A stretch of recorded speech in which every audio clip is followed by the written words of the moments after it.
Welcome to the WTF on KUHSdenver.com. We're Denver Stream. Thank you for tuning in. We've got some great music. I'm Ron Deshay, and we've got some fun talk here today, and we've got some serious talk here today. The music side, I'm playing a whole bunch of songs that I just haven't heard in a while, so I thought they'd be kind of fun to play, because I figured if I hadn't heard them in a while, maybe you hadn't either.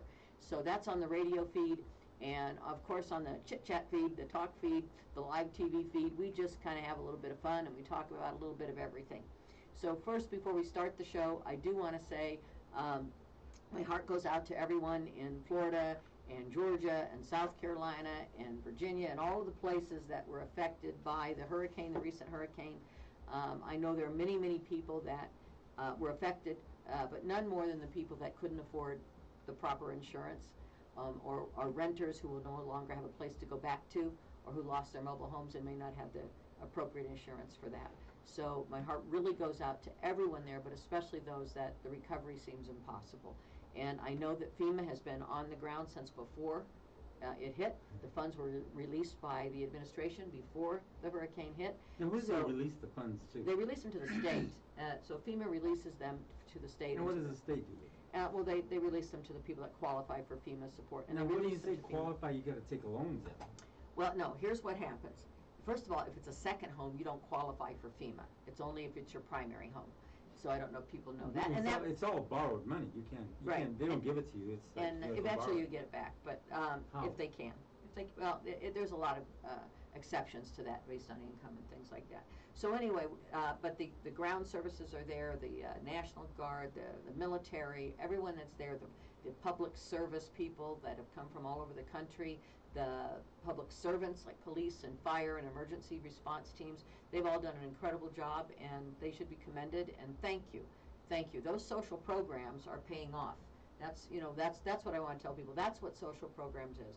When your whole world's been washed away, that the police are there, the fire's there, the people are putting electricity back in, they're going to build your roads, and you're going to get some help from everyone in the whole country, because we're all Americans and we're all in it together. And so I'm really, really glad that my tax dollars can help support the people in Florida and the people in Georgia to recover their lives. I need to know something. Why do people build homes and everything along the coast where the big, giant, mighty ocean is? I wouldn't and there's go all these there. Hurricanes that come around there. What is the point? I don't get it. I wouldn't go there, because that's kind of akin to when Trump was making fun of California for burning, because they had too many pine needles on their floor and it was bad forest management. I mean, so and that was uncalled for. Now look what he's getting. And I don't think we should do the same thing to people in Florida. I do think if federal funds or insurance funds are being used, or tax dollars to reconstruct cities, then they should be required to move them back from the coastline. And I do think the same thing if you're building a home, like in Colorado. If you can't get fire insurance in many places, because if there's too many trees around your home, they're saying it's your, you knew this, you shouldn't have done it. Right. So I do think time. that we should help these people build back, but once they've been built back, there ought to be some restrictions on where they can build and how they can build. Yes. Yeah, but have these people, they built right along the coast where they know hurricanes are prevalent. I don't get it.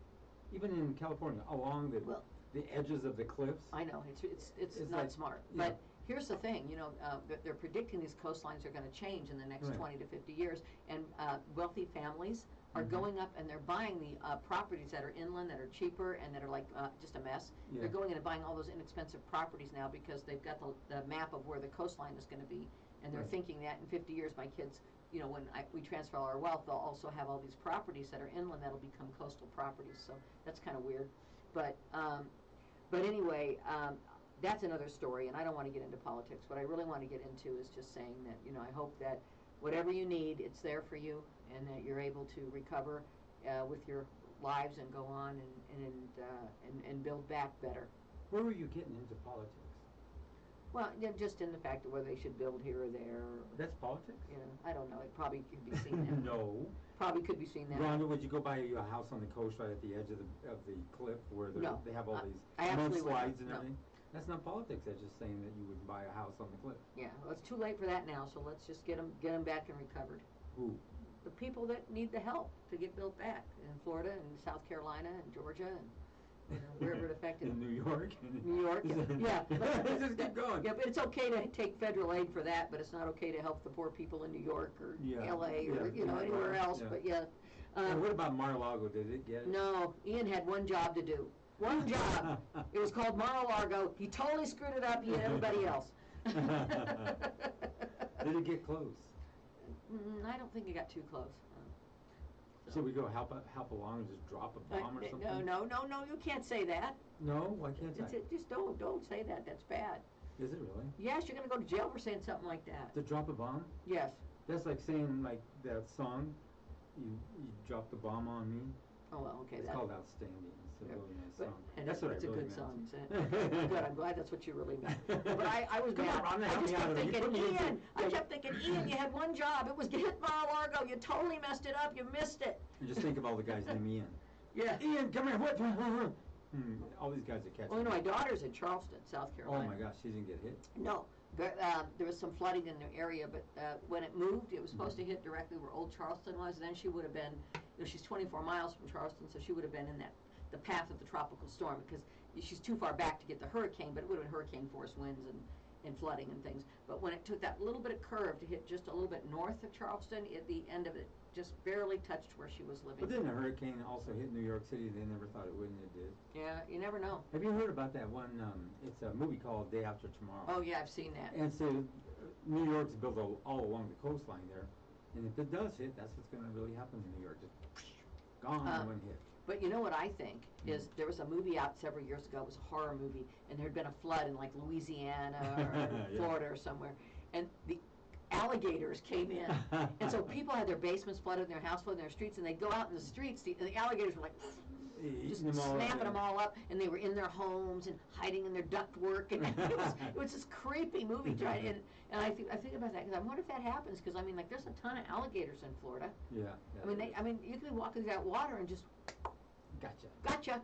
But there's also guys like myself. I give me a couple, 3 or 4, and those alligators be in boots and shoes and belt buckles, and belts, and I don't know. The whole thing. There's snakes. Wallets. And they got all those dumb pythons. That stupid. Those too. I'd be making me some python boots. And boas. The boas were natural, but the pythons people brought in, because they had to be macho and own python snakes. And now they're like taking over the Everglades in that area of Florida. So you got to wonder, like, if you're going through that water, if there's like, what's in it? Well, what about sharks? Can sharks come in? These guys who run around on these airboats that are in the Everglades, they have to bring the airboats in to use them because they use them in the Everglades. They had to bring them in for the tropical storm. It was crazy. But I was wondering, like, if sharks come in, like if the ocean comes in and throws all that water, why wouldn't it throw a shark in there? Right. And you'd be like going out and trying to say, oh, it's only waist deep. Boom. I don't know. It's just the whole thing. I don't know. I'd rather face a blizzard. Just stay in your house and light your fire. I got caught in the blizzard of '82. That was horrible. Wasn't that something? We were in a 4-wheel drive vehicle. We drove through that. We got in a big drift. We kept trying to dig out, and we busted up broke the gearbox, and so we had to take off walking. And we finally got to a road where this guy with this huge 4-wheel drive vehicle picked us up, and we were okay. There's Sue Weaver. She's saying hi, and she's in hi, Florida, Sue. and she was north, so she missed all this.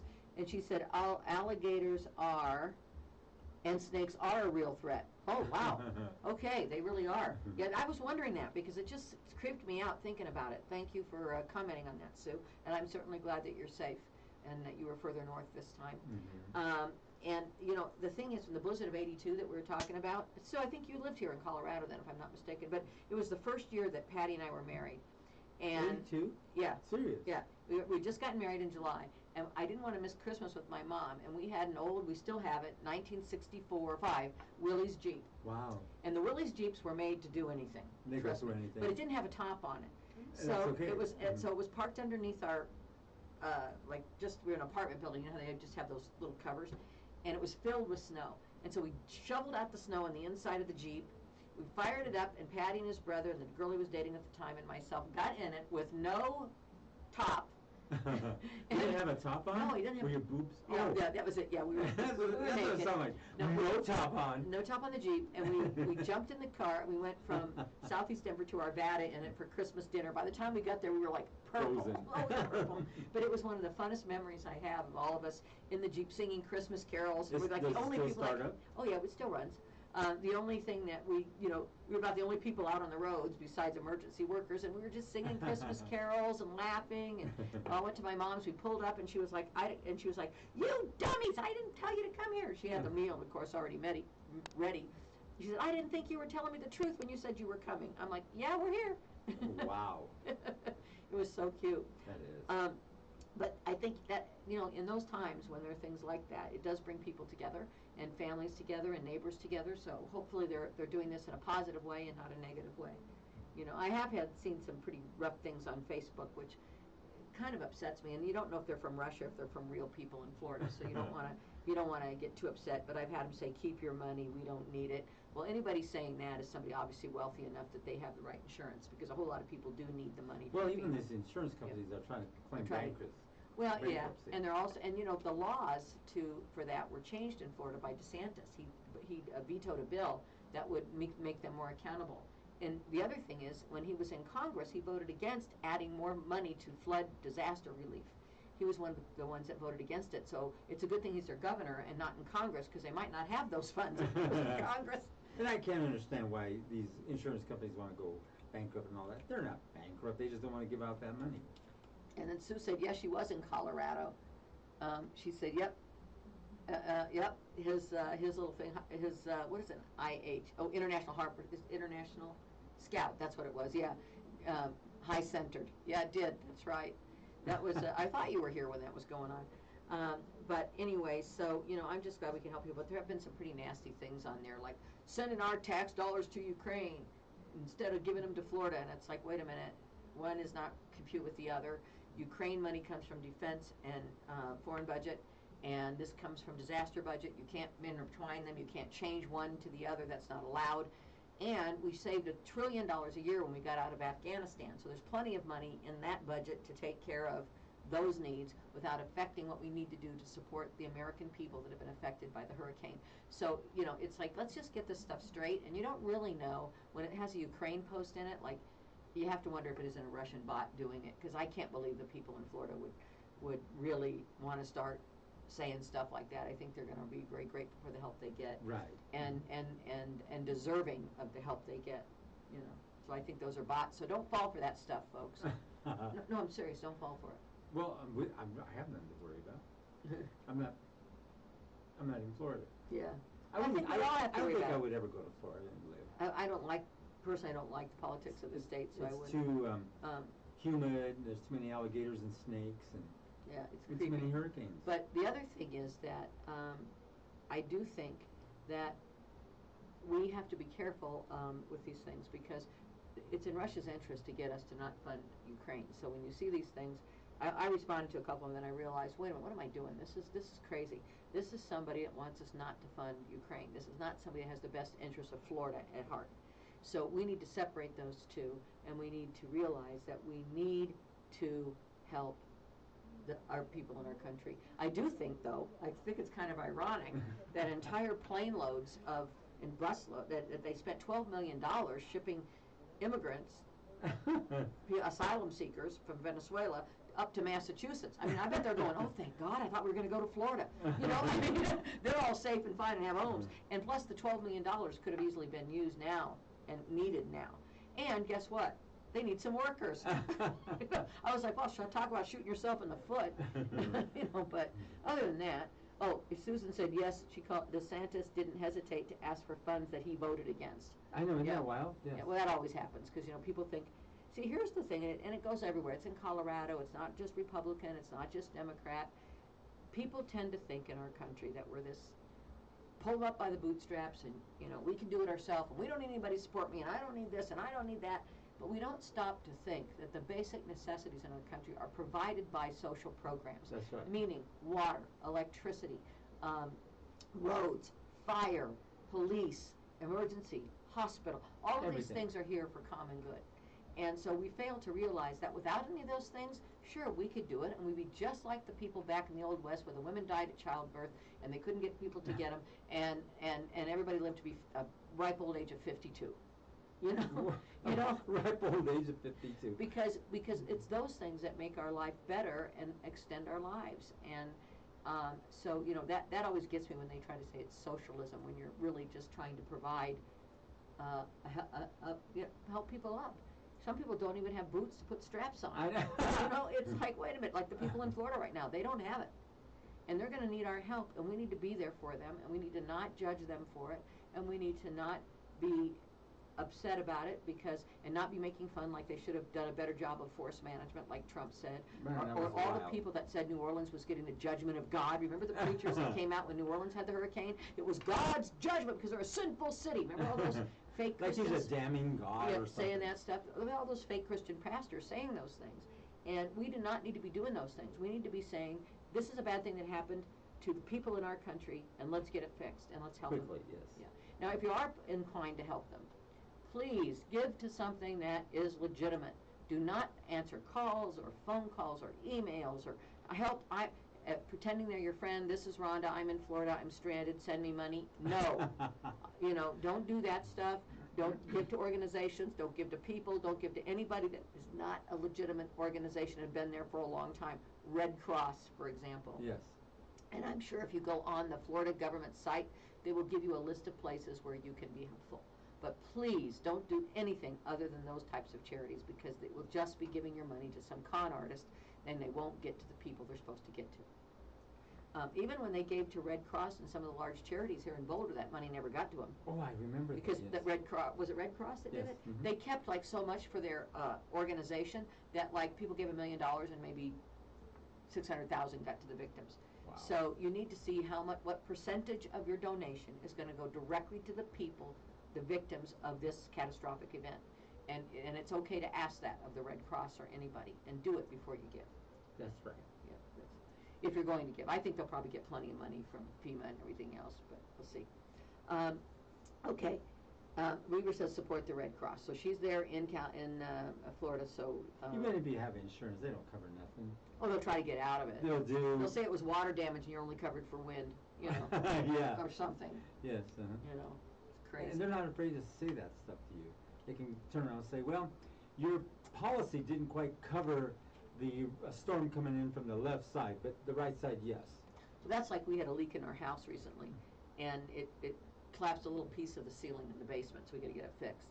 And I'm looking for somebody to do that right now. But anyway, the insurance company said, and so I sent them the bill, the plumber, Mm-hmm. and then all this stuff. They said, oh, we don't cover plumbing. What? They don't cover the plumbing. You have to fix your own plumbing and pay for that, but they'll cover the damage caused from the plumbing. And I'm like going, really? So if you had a house and they don't cover the plumbing, and let's say this hurricane hit it, and it's gone, they're not going to pay for you to put new plumbing in? I mean, are you kidding me? That's why you got to read these know. policies, and then they're written in to the nth degree with all these different kinds of words and little tiny print where you can, even if you enlarge it, you still can't see it. Well, and they'll always find a way out. Mm-hmm. Because, I'm going to yawn. Oh, excuse me. Because one of the big things is that they don't cover damage caused from water. Mm. So when you have an event that involves water and wind, Mm-hmm. they will blame everything on the water and say they don't cover it. Wow. Versus the wind might have been the thing that blew the window out, letting the water in, you know? Wow. But so you have to be very specific. There are actual attorneys in Florida and in states that get hurricanes that are known to be hurricane attorneys, and they take your information and they fight for you to get the coverage because many people get turned down. Wow. That's that. I mean, imagine how many people are getting turned down if they have whole sets of attorneys that do nothing but this. Wow. You know, yeah, isn't that bullshit, BS? And they'd rather pay the attorneys, so much money, not put out all that money, just to get rid of you, get rid of all these people. Well, yeah, I mean, you got to figure every person that they deny, Mm-hmm. or they didn't partially deny, saves them, All this money. $500, $600 million. So, Mm-hmm. they're doing that. I expect all of our rates will go up. Yeah, of course, so it recovered. across the whole country. And then the fire here in Louisville, Mm-hmm. they did the same thing, and they didn't care if they all burned down. Well, we only covered you back when you took out the policy, and that was half the amount. Now the house is worth a lot more, so Yes. we don't cover that. Yes, and that's one of the things that they do that's, I think, quite surprising, but they do it, is that, and I have my agent, I review my policy every 2 years and always have, because I knew this, but the houses go up so quickly in value in Mm-hmm. Colorado. I mean, in 1 year, your house might have gone up $100,000. And if you have a $250,000 policy, which nobody has a $250,000 home, but when you bought it anymore, but when you bought a home, it was $250,000, and if you haven't adjusted that up over the years, then, and you have an accident, your home might cost you might be worth $700,000 now, and you're only gonna get $250,000 for it. Wow. So you have to relook at those policies every year and update them, particularly now with the cost of lumber and the cost of rebuilding and the shortage of labor. So if your policies haven't been updated in the last year, you need to get on there and add another, 15% maybe, or 8%, or, right. For inflation alone, and then add the cost of labor going up and all of those things. So I added an additional, my policy, my daughter, she did the same thing, just to be sure that we're keeping up with what the cost would be to actually replace the homes. And we had flood insurance, even though my daughter wasn't in a floodplain, and she wasn't going to get it because she didn't have much money. She's like, I can't afford it, so I just bought it for her. I was just like, I'm not letting you have a house without flood insurance. That's right. That's exactly right. And this, it didn't flood, thank goodness, but it could have. And you would have had it covered. Yeah, we have covered. I mean, but there are people who don't have parents that can say, let me shell out $600 for you, or $1,200, whatever it was, to cover your flood insurance, because they're not in a floodplain, so they're not eligible for the federal flood insurance, which is cheap. And so I wouldn't live in one of those states without a flood insurance. I don't care. That's what I was telling you. Some of these places people live and put their homes up, and they put them right along the coast, or they put them on the edge of mountains, or just all this crazy stuff. This is really good to know. Sue Weaver, who lives in Florida, said that Support the Red Cross, they were the only ones that helped us after Ivan.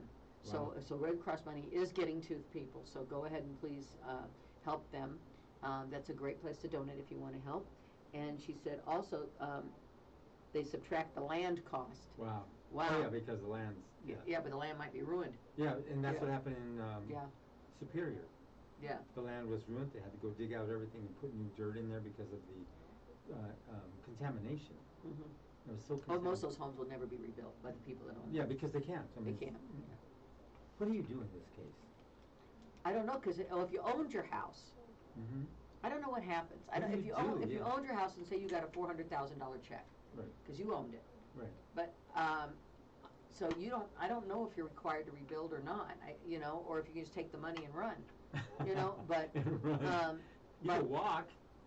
You don't have to run. So but you know what I'm saying. Yeah, I do. It's like now if you have a mortgage, you're required by the mortgage company to put it back. Give it to them. Or to finish the work and get it done. I don't know if you own it, if you can just get the check. I think you're required to fix the house.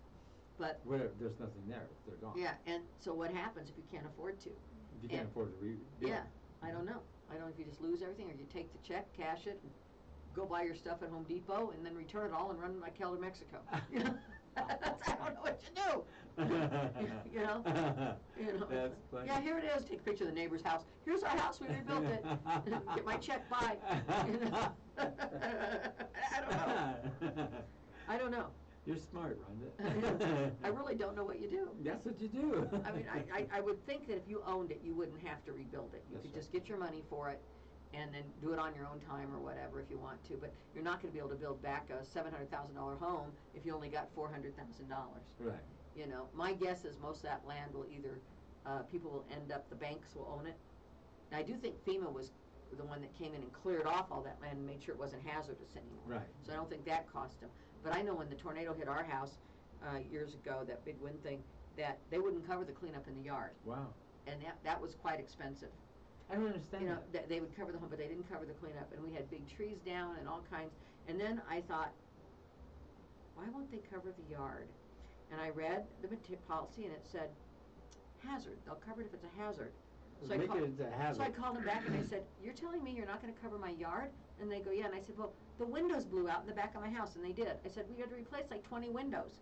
And I said, and there's glass everywhere. That's not a hazard? Oh, yeah, that's a hazard. So they came and they cleaned it. So, so you got to be smart about how you word it. You got to look for it. If there's glass in your yard, that's a hazard, so then they cover it. It's weird. Clean it up. Yeah, but they won't clean it up, but they'll cover it if there's glass all over it, because they don't want people working there to get cut and then sue you again saying, I got cut cleaning your yard up. It's like, just clean it up.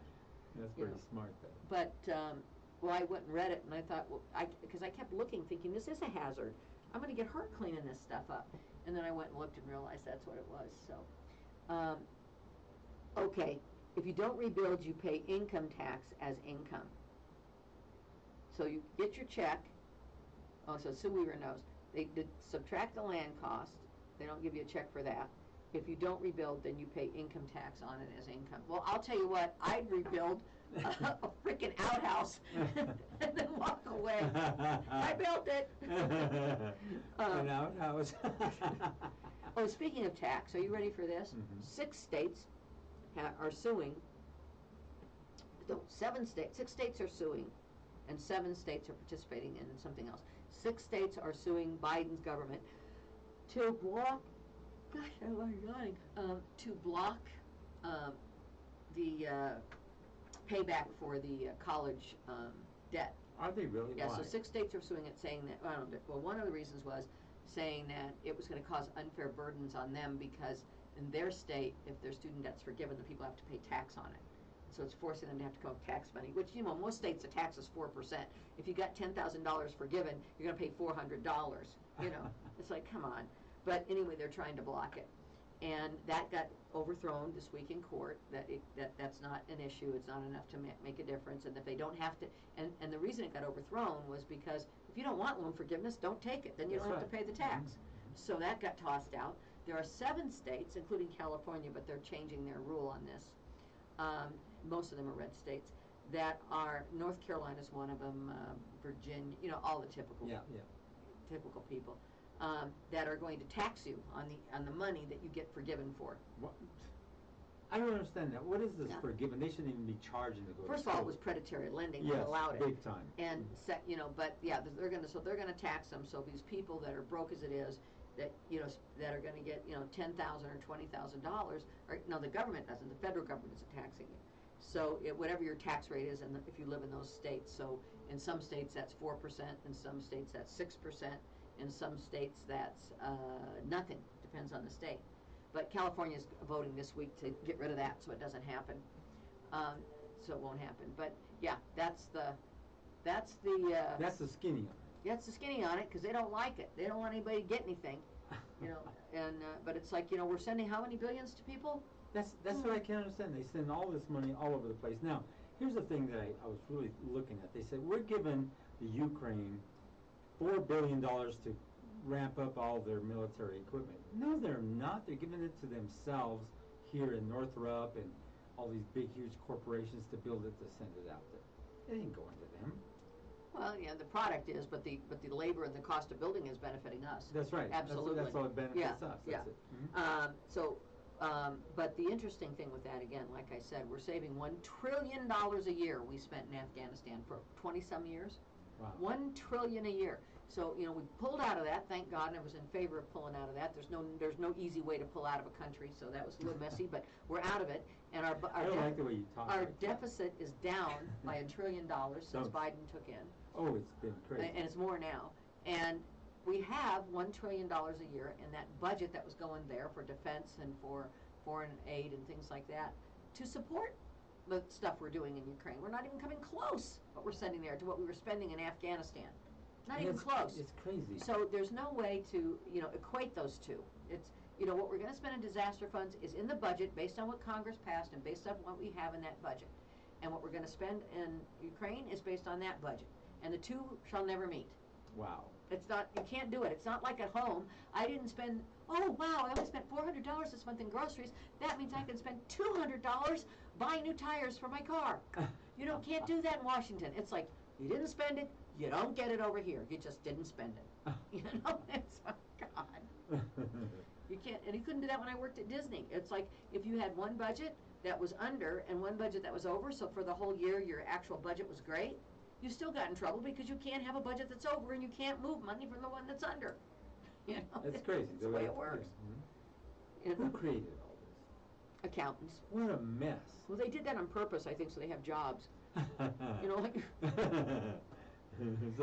right. I mean, wouldn't it be easier to just go, all right, we sold 10 apples, that's $10. I spent $1 on bags, I made $9 profit. There you go. Yeah. But no, they have to be like, I spent 10 apples and I bought 10 bags, but 3 of the bags are long-term bags. so I can take that cost and spread it out over the next 5 years. And then 2 of the apples, they weren't actually as sweet as the others, so I can write those off as bad apples. And now I have no apples, and I spent $20 to get them, so I get a refund from the government. See? That's how they do it. I know. It's like, okay, what's up with this picture? They do, don't they? It's true. It's true. It's like, all right. You know, if average people ran the government, we would be fine. Maybe. I really think we could do better if we took every Social Security number in this country and put it in a frickin' bingo hopper and pulled it out and just said, 527-129281. You're the senator from Colorado. And then, you're the cabinet member in charge of transportation. Yeah. You're the president. You know? I mean, honestly, God, I think we could do better. You know what, though? You know, I think I can get rid of all my income tax debt or whatever just by thinking about it. Oh, yeah, thinking about it. You remember who did that? Just think about it. You know, he was going to get rid of all that. I thought about it. Declassify everything. You know, I'm sorry, I thought about my income tax return, and I literally decided that you're getting $1 million refund. This money that I made didn't count. It wasn't mine. It wasn't mine. I mean, oh my. What'd you think of that one? You know what it's like? It's like, I compare this, everybody says, oh, it's like, you know, I thought about it, like Kreskin the Great or something, or whatever. I said, it's more like Aunt Clara on Bewitched. You know, remember Aunt Clara? Yeah. Did you think about it and it was all screwed up? That's Trump. Well, I don't know. No, it ended up with a doorknob in another country. You know? I think it's Aunt Clara. He's not, you know, you can't, don't give him credit. Don't let him be the one that thinks about it like I Dream of Jeannie. Bing, it happened. It's Aunt Clara. It's like, I thought about it, and then I screwed it up, and I ended up in Mar-a-Lago with 5 boxes of classified documents. No, it's so interesting, even his followers. Here's how they think. I talked to a lot of them. Here's how they think. You know, he was a great president. He didn't do what they wanted. He did what he wanted, and he had his own money to just do what he wanted. Yeah, right. And he did such a good job at cleaning house and doing what he wanted. This is their thinking. I know it's wrong, but you can't. What are they seeing? They're seeing what they want to see, and you know, it's projection. And I think one of the most interesting things is that. We've been brought, and it's good to be brought up with hope, but we've been brought up with the fact that we believe that any of us can be a Donald Trump if we want to be. And by that what I mean is grow up and make all this money and become a millionaire and do all these things and blah, blah, blah, blah, blah. Very few people actually achieve that.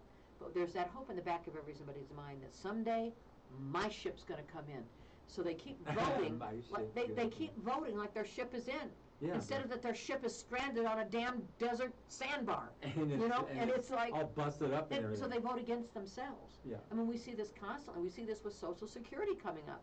The Why do they mess with Social Security so much, and why do they keep it so low well, when they don't move it way up like that? The problem with Social Security is it has to be renewed every 5 years. Even more than. And they need to make it so it's permanent. And not they need to make renewable. it where it shifts with the economy. Yes. And by the amount. So what happens is the Republicans want to, and it's on their plan. If you look at go into the manifesto for the party, and the bill is already written that they will get rid of Social Security within 5 years when they gain control. Wow. 5 years. So if you are anywhere from 60 and up, and you vote for these people, you're out of your mind because your Social Security is going to go away. And what do you do? How do you live? And how do you live? Yeah, and I don't do they care. think about that? Some of the people that are voting for this are people that are bitter, and I'll tell you why.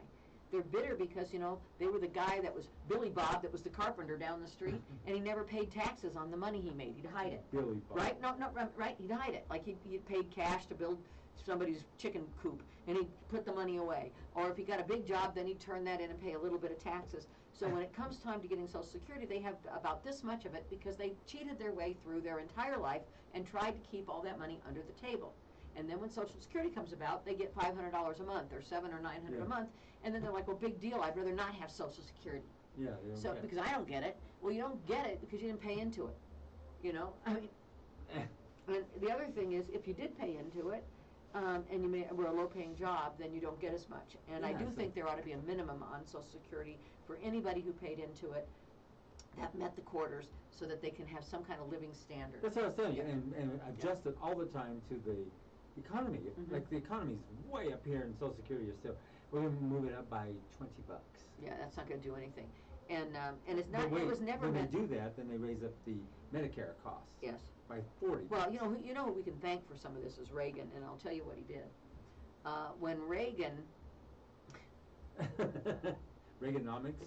yeah, one of the things Reagan did was he gave the tax breaks, because the highest tax break in this country the time he was in for people that were making over like 500 million a year was 70% on anything over 100 million or 200 million of income.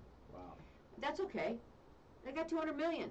So the next 200 million, they only got to keep like 300 million. Oh, big deal, poor you know. things. So, and then maybe it should have lowered it, but he lowered it down to like 37% or something, which it never should have been that low. It should, because they all lie anyway. It should have been like 50. But anyway, but anyway, whatever it was. But what he did to make it up was he put a tax on Social Security.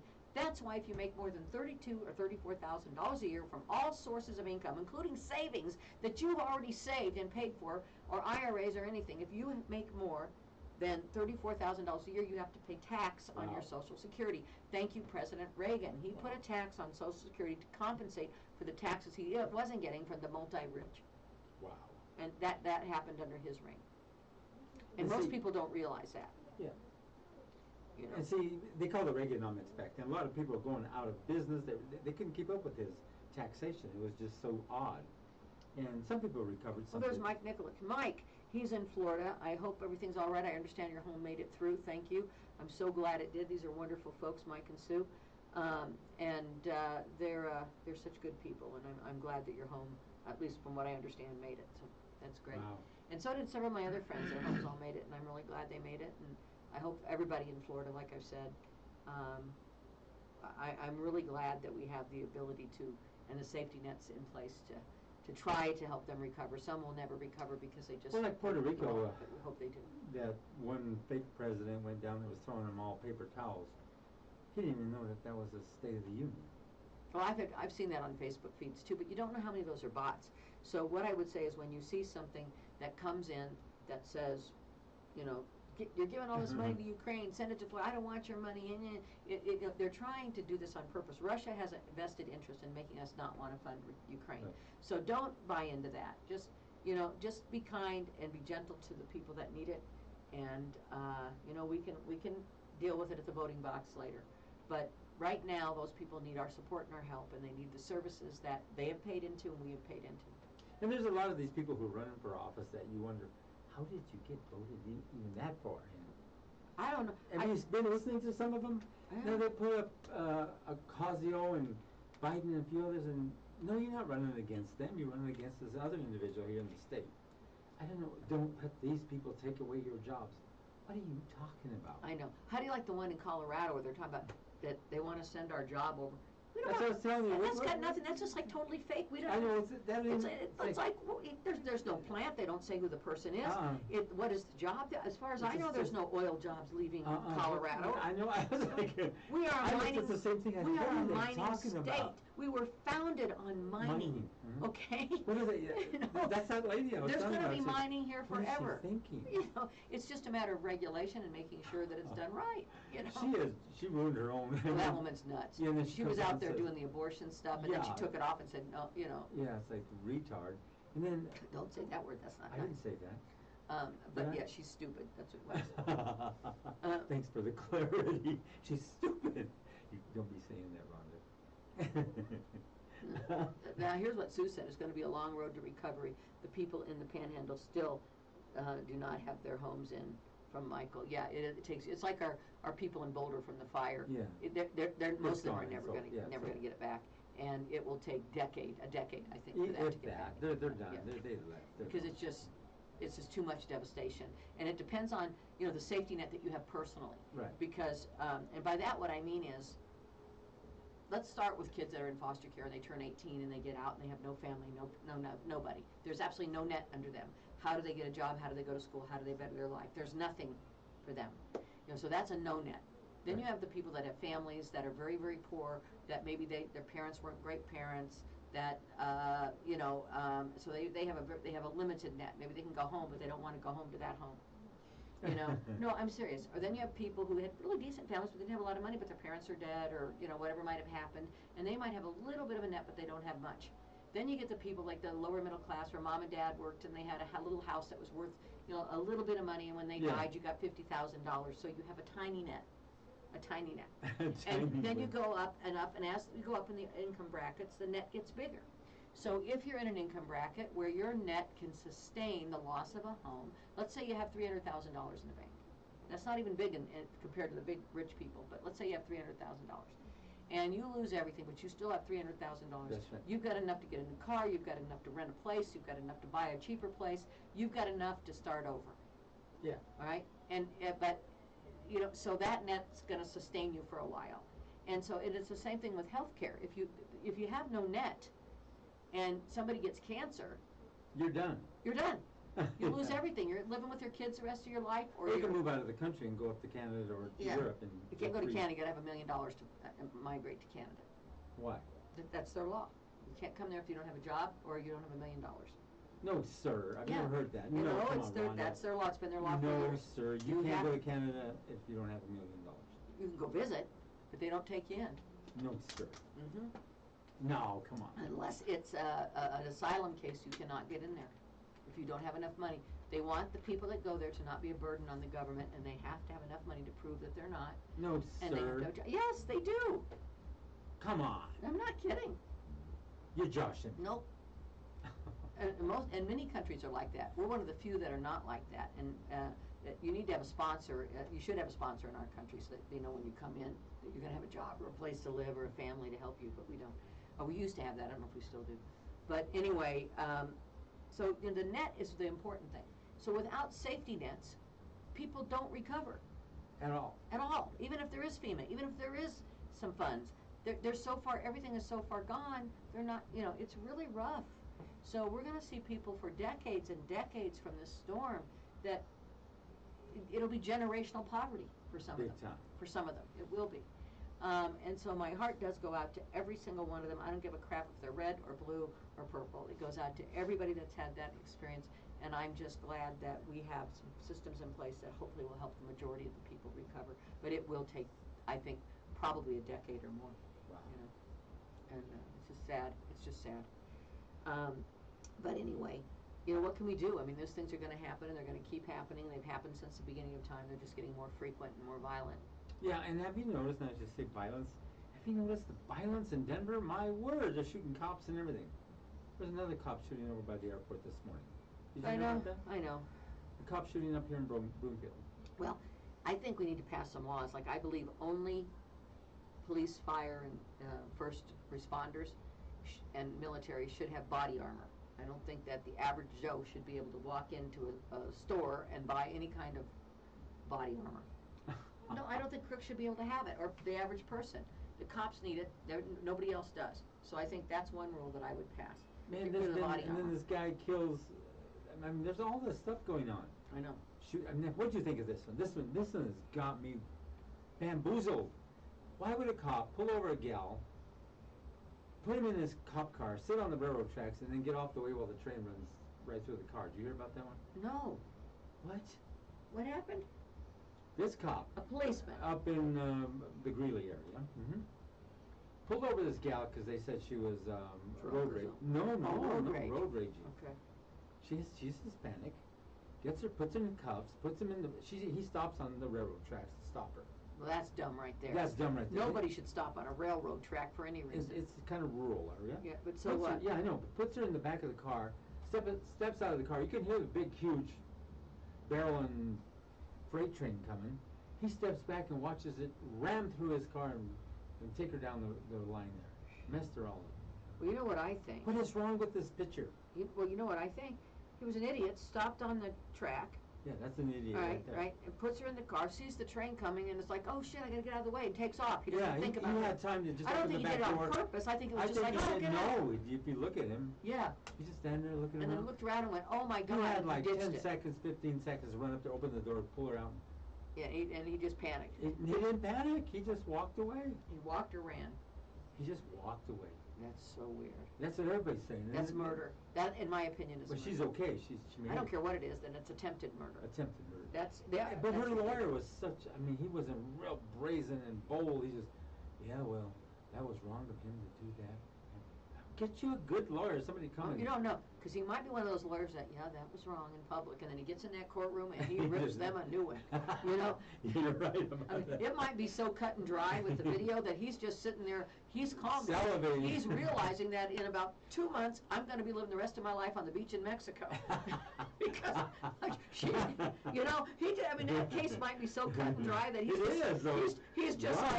just like, yeah, it was a terrible thing. Then he goes home and is figuring out where he's gonna spend his money, you know?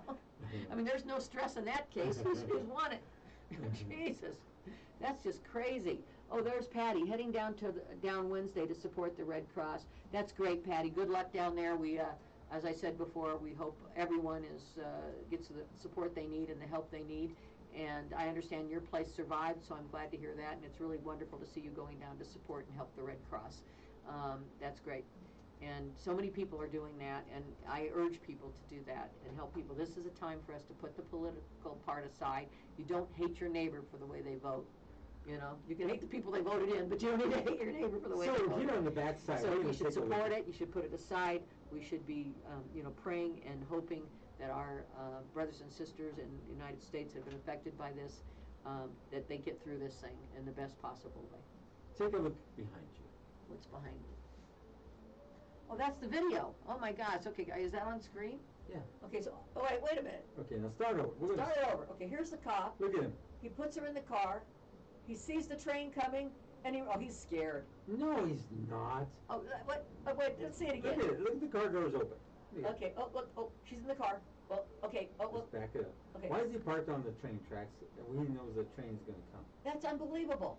Well, oh God, I didn't realize I was on the train track. Oh yes. Shit, well, she's not worth it. I'm getting the hell out of here. Bye. He should work at Uvalde.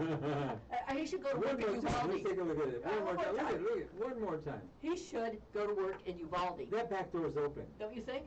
He just has to pull her out. That back door is open. He's opened the door. I'm not going back in there. I'm not going back there for that crazy bitch. Bye. Look at just hear him.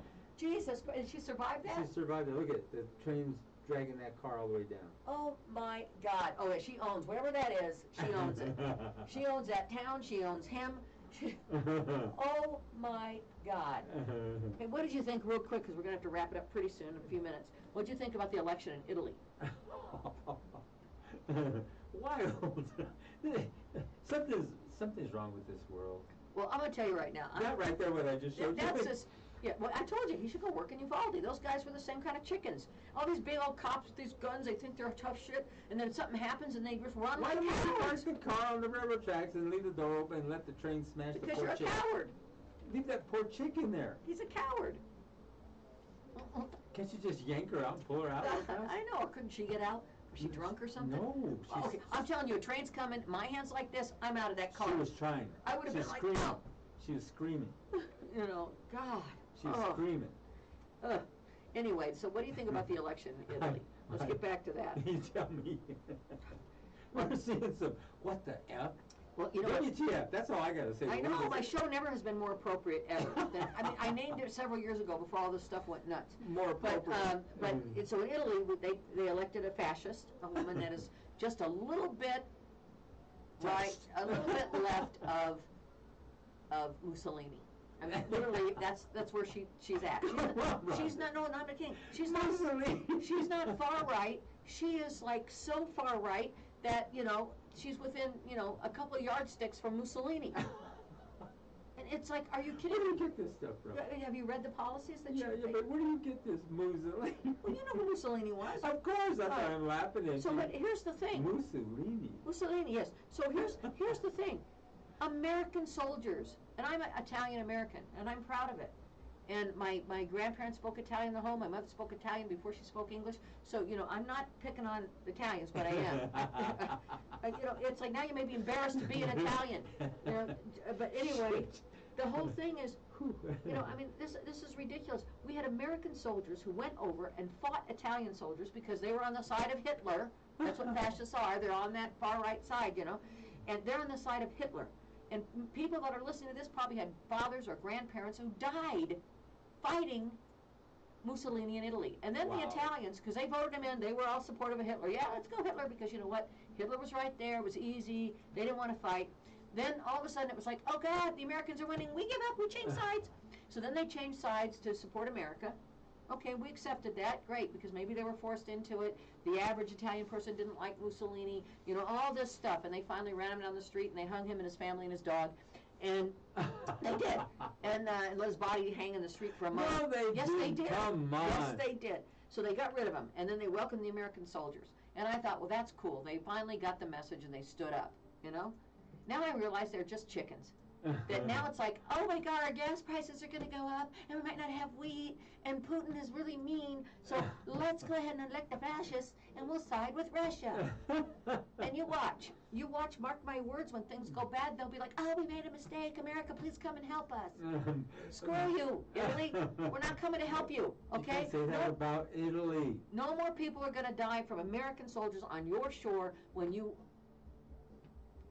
have a memory that's this long. But we have the capability of never to put boots on the ground anymore. You can go in with all these I don't think we drones should help them at all. Let them, you know, too bad. Mm-hmm. Too bad. You want oil? Too bad. Go ask your buddy. Oil is Go so ask your buddy outdated. Vladimir. But oil is so outdated. That's so I don't care what it is. It is. It's archaic. I don't care if they want wheat. I don't care what they want. No, Go ask wheat's, Vlad. No, wheat's a little bit. We should have that thing, like, remember Go Ask Paul or whatever it was? Go ask Vlad. Go ask Vlad. Let's do this, Rhonda. I'm going to do this with you. Let's bring in Putin and the other one and put them back there. We'll seam all these different Okay. answers, and we'll ask them questions. Okay. We'll seam their Yeah, answers. I'll do it. And we'll do these crazy questions. Yeah, and to then them. they'll answer it. Okay, I'm in. I'm in. So, do you, and you know what I mean? Yeah. I mean, like, so what do you think about Yeah, and then let them answer. about Italy? See, I gotta try to do a Russian accent. It's been a while. Like, I can't remember how to do one. I gotta hear it. You know what I'm saying? Yeah. I would do a Russian. I gotta hear a Russian accent. I could do it if I could hear it. And then he'd be like, I've always liked the pasta. I always liked it. Well, we gotta get one of the real sayings. Yeah, we gotta get. That's what And we'll then say. you gotta ask them a Question, really, and then they'll give a dumbass answer. Yes. You know, like the Let's people do it. voted for it. The Mm. people voted. How do you like that? The people voted to be annexed to Russia when they had a gun at their head and they had to sign the paper. Yeah, you know. Oh, that's about what's going on here with Yeah. with the way they're trying to take over the Secretary of States from the election deniers. That'll be the next thing here. Oh God. Anyway. And this has been a great show, Rhonda. You've been pushing a lot of years here. I have. And I mean, it's a popular show. It's been great. You've had some great Oh, it guests dropped here. off. Look, that's not. Is that me dropping off and nobody's listening? No. Or is that's the quite blue right. line me? That's yesterday. Oh. This is right now. Oh, okay. No, it's way up there. Oh, it's up. Okay. I thought It's they're all up. hanging up on me. I don't care. Lately- Hang up. lately Hang up for- on me. for Go some ahead. I reason, dare you. It's the time of the year. Sometimes it'll just shoot way up there, and during holidays it's way in the heck up there. Other times it shifts, and so we see all the shifts that. You know, that's. Hey, listen. There's what 82,000 people on right now. Bad, yeah. That's not bad. We've been as high as 250,000. Yes, it was huge. So these are some of the people coming in from Paris, from Let's see who's Palm on here. Springs, Florida. I feel bad for Florida. Every time I see So Florida, I want to usually cry. Portland, Florida, the Oregon, folks on here from Florida, our Malapitas, hearts are with you. California, yeah, all over the I hope place. you get the help you need. Of course, It doesn't matter Bloomfield, what your politics are. Dallas, This shouldn't Bloomfield, happen to Eugene. anybody, anytime, any place, and when it does, every American needs to stand with you. You got Eugene, Dallas, Denver, Riverside, California. Boy, Yeah, it all seems like Toronto. moving. Oh my God, look at this. What are they, they're all coming after me now. A lot of Denver, see how that Go to Denver. Denver, look, there's Italy, they're coming for me. They're Urban, gonna slap me in the Texas, face with a Washington. pizza. Have you seen that tortilla slap? The Italians are gonna come find me now and hit me with a pizza. Bam! Oh, what happened? No, we pizzaed that bitch. We pizza slapped her. I'll tell you right now. We a pizza slapped her in the face, okay? We knocked that bitch out. Knock that bitch out. She was a millionaire. She had a sausage on one hand and a mushroom over here. We just knocked her out. Rhonda. That's good stuff. Well, we're about that close. 1 minute away from closing it out. 1 minute away. 1 minute away. So let's close her out. I'm going to give a plug.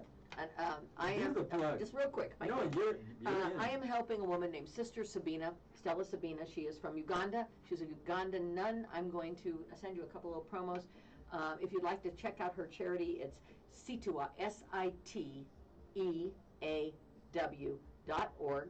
She is helping rescue young women, sending them to school, saving them from being married off at the age of 9 and 10, and castration, as well as some into slavery, and building a safe center for them. I am helping her build that center, and if you would go on there, there's a Bricklayers Society. I encourage anyone that could help. With $100, you get your name on the wall, and every year the girls dance and celebrate all the people that helped save their lives.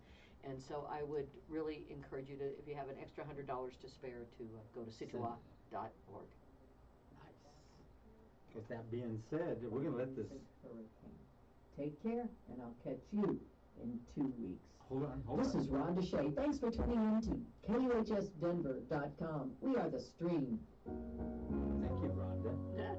What a nice show. Thank you, Rhonda. Thank you, everybody. It's been wonderful seeing you. Patty, good luck down there, and Mike and Sue and everybody that's been on my feed from Florida. My hearts are with you. I hope you recover soon, and you help your friends and neighbors, and they're doing okay too. Take care. Goodbye. Bye-bye.